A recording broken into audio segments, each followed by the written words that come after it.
What's going on, everybody? Mike Palladino here at Evolution Grappling Academy. And today what we're going to go over is some proper details about finishing footlocks. Let's address footlocks first and foremost.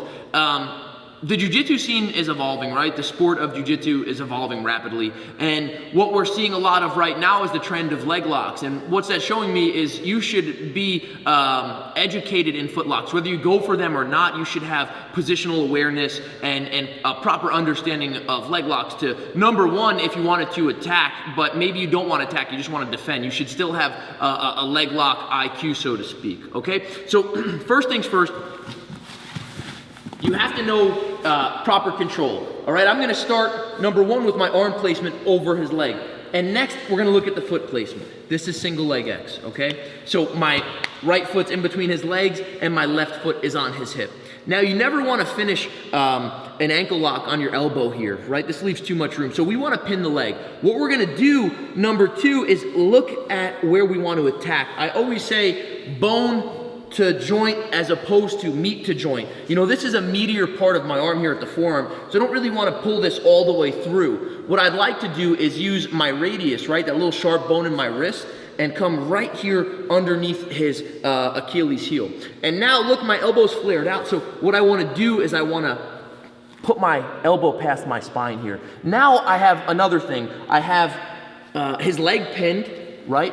All my body weight is working with gravity, pinning his leg in between my arm and the mat, okay? Number two, I want high hands. I call it zipping the jacket, right? Like when you zip your jacket, your hands are high. And so this is a good concept for leg locks and guillotines or front headlocks, right?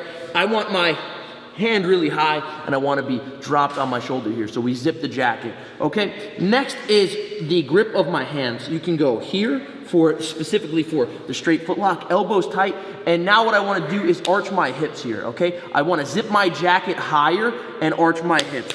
By arching my hips like arm bar, you know, engaging my hips inward. Now, to go to the second foot position here, if he starts to rotate or I want to pull my foot out, we go to the ashigarami position. Again, I don't want to be on my elbow, I want to be pinning this guy's leg. And now what I want to do is I want to elevate my hip, creating the angle by putting my head to the mat to come underneath for the heel hook.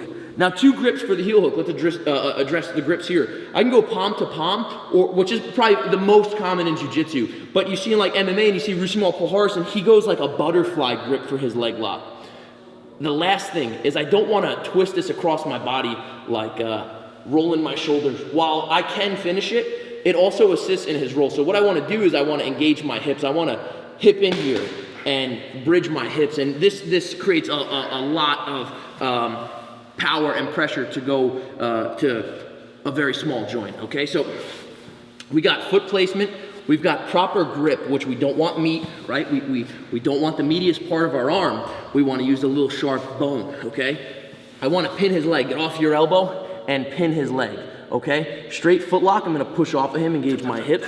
If I go for the outside ashi here, I still pin his leg. I lift my butt like it's getting pulled up to the ceiling, okay? Threading my arm through, butterfly grip, and now look, I engage my hips here. Okay, guys? So those are some tips to help you finish leg locks.